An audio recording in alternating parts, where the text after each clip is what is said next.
السلام علیکم، سلامتی ہو آپ سب پر۔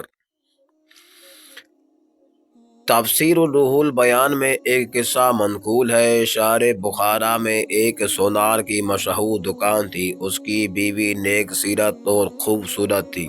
ایک سکا ان کے گھر 30 سال تک پانی لاتا رہا، بہت ہی با اعتماد شخص تھا۔ ایک دن اس سکا نے پانی ڈالنے کے بعد اس سونار کی بیوی کا ہاتھ پکڑ کر شوہر سے دبایا اور چلا گیا۔ عورت بہت غمزدہ ہوئی کہ اتنی مدت کے اعتماد کو ٹھیس پہنچی۔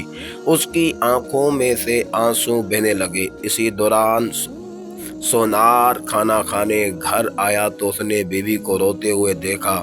پوچھنے پر صورتحال کی خبر ہوئی تو سونار کی آنکھوں میں آنسو آ گئے۔ بیوی نے پوچھا کیا ہوا؟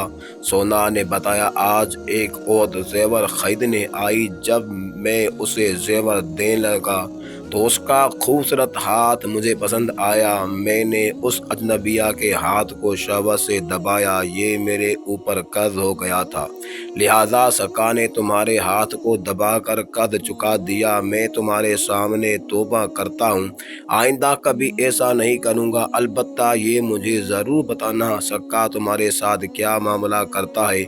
دوسرے دن سکا پانی ڈالنے کے لیے آیا تو اس نے سونار کی بیوی سے کہا میں بہت شرمندہ ہوں، کل شیطان نے مجھے ورگلا کر برا کام کرا دیا۔ میں نے سچی توبہ کی ہے، آپ کو یقین دلاتا ہوں کہ آئندہ ایسا کبھی نہیں ہوگا۔ عجیب بات ہے، سونار نے غیر عورتوں کو ہاتھ لگانے سے توبہ کی تو غیر مردوں نے اس کی بیوی کو ہاتھ لگانے سے توبہ کی۔ جیسا کرو گے ویسا بھرو گے۔